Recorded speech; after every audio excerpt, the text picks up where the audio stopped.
اهلا وسهلا الحباب، كي درتو؟ لاباس عليكم؟ كي دارت صحيحتكم؟ نتمنى ان شاء الله تكونوا كاملين مزيانين وبصحه جيده يا ربي. كيف ما تتشوفوا البنات الفيديو ديال اليوم ان شاء الله نصايب معكم هاد الطرط كلاصي اللي تجي غزاله في الصراحه، لا في المذاق ولا في الشكل بحال اللي شريتوها اللي داقه عندكم ما يتحابوا شريتوها من المحلات. صراحه تجي زوينه لا في الشكل ولا في المذاق كيف ما تشوفوا معايا في الصوره. غادي ندوزو دابا البنات نشوفوا المقادير والطريقه باش نخدموها. نتمنى تتبعوا الفيديو من الاول حتى الاخر باش نتوما تعطيكم نفس النتيجه.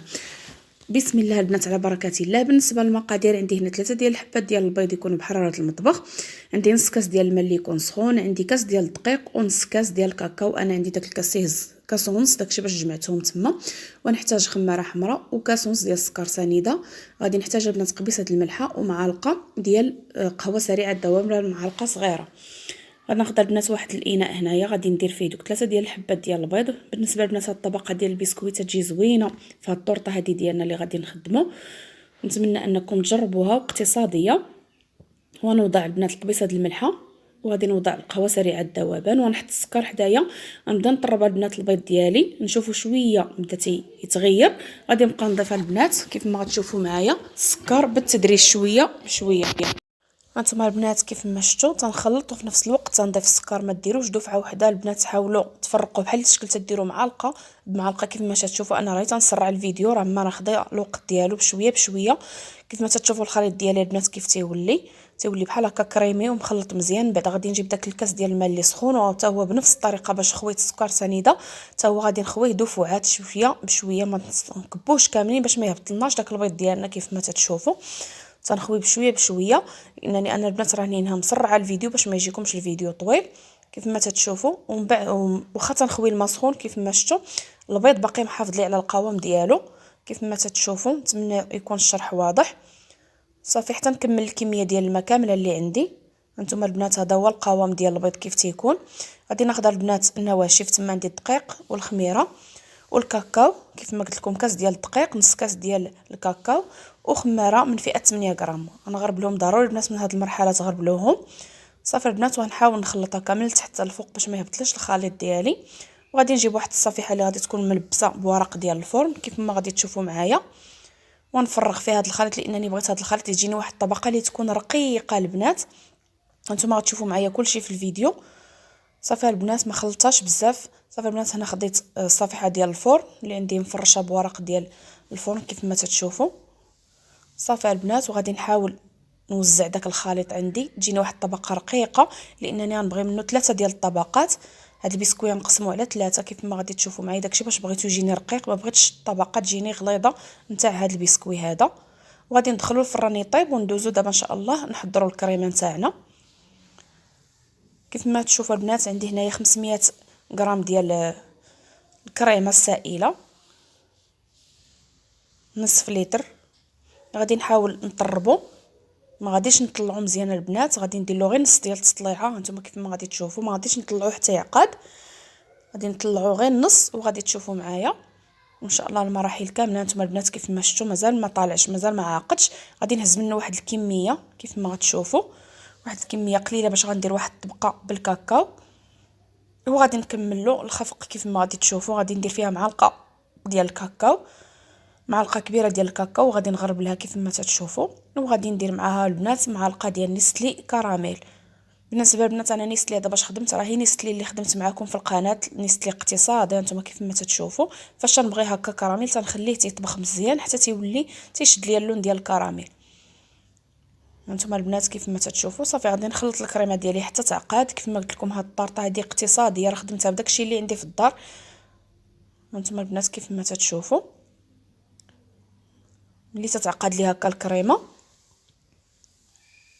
ما تخليوهاش تطلع بزاف اكثر من القياس باش ملي نبغيو نمونطيوها في الحلوه ما تعذبناش. صافي غنشوفها شدات راسها غادي نخليها وغادي ندوز نكمل الكريمه الثانيه حتى هي. غادي نطلعها بنفس الطريقه لانني كما شفتوا في الاول راني ما طلعتهاش كامله. بالنسبه لهذه البنات الكميه اللي بقات لي غندير فيها نستلي عادي ماشي كراميل، غير نستلي عادي. كيف ما شفتوا درت تقريبا معلقه ونص ديال نستلي. كيف ما قلت لكم البنات هذا نستلي اقتصادي خادمه غير في الدار. صافي وغادي نكمل تطلع ديال الكريمه ديالي حتى تعقد لي حتى هي. كيف ما تشوفوا ضروري نوجدوا الكريمات ونديروهم في الثلاجه يبردوا باش ملي تنجبدوا الكيكه ديالنا من الفران تنكونوا محضرين الكريمات واجدين. صافي البنات غادي نجبد الكيكه ديالي من الفران ونتلاقى معكم ان شاء الله. البنات ها هي الكيكه ديالي من بعد ما جبتها من الفران كيف ما شفتوا، خليتها حتى بردات. غادي نحيد لها نزول لها الكاغيط كيف ما شفتوا، قلبتها فوق واحد المنديل وغادي نحيد لها الورق ديال الفرن. هانتوما البنات يتحيد بسهوله كيف ما شفتوا. ملي تخرجوا البنات من الفران لوحوا عليها واحد الزويف، خليوها تبرد واحد شويه وعاد حيدوا باش دغيا تحيد لكم الكاغيط بسهوله.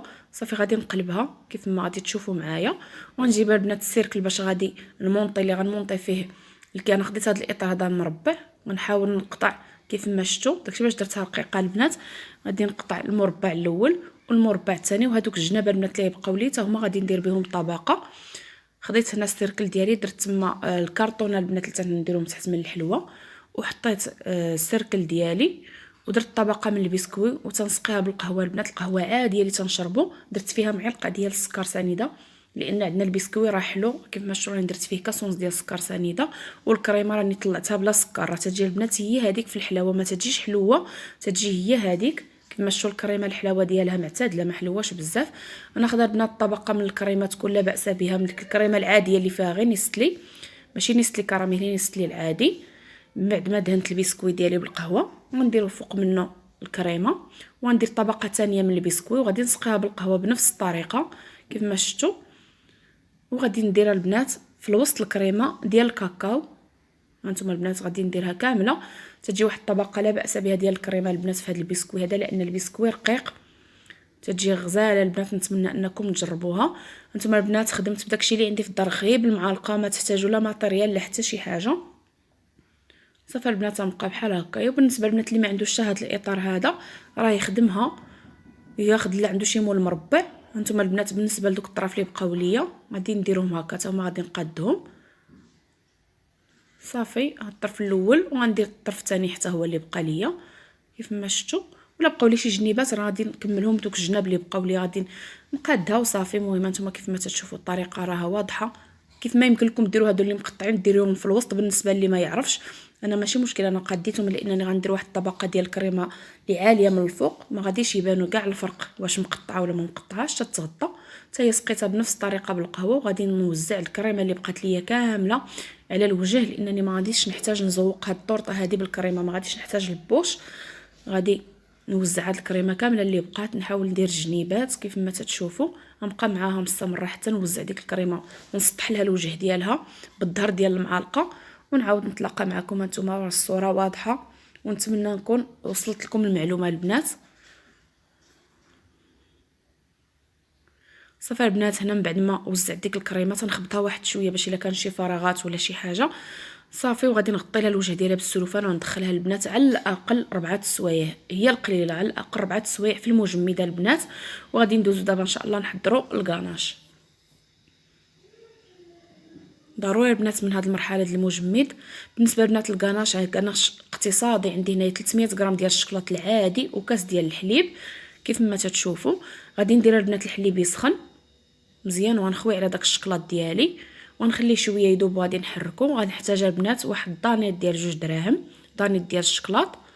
كيف ما يمكن لكم ديروا 3 ديال دانون ديال الشكلاط ديال درهم، يمكن لكم ديروا ديال درهم. انا درت هذا ديال 2 دراهم لان فيه مذاق زوين كيف ما تتشوفوا. من بعد ما داب لي داك الشكلاط غادي نزيد دانيت كيف ما قلت لكم، دانيت كبير ديال 2 دراهم ونخلط. كيف ما تشوفوا البنات كاناش اقتصادي وتتخرج واحد النتيجه اللي رائعه. نتمنى انكم البنات تجربوها، راه ما مكلفاش بزاف هذا الطورطه هذه في الصراحه وتتجي رائعه. غادي نحركها البنات وغادي ندخلو للثلاجه ونخليه حتى يبرد.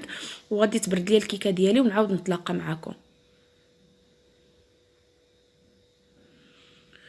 البنات. من بعد ما دازت 4 ديال السوايع كيف ما قلت لكم يمكن لكم تخليوها حتى اكثر.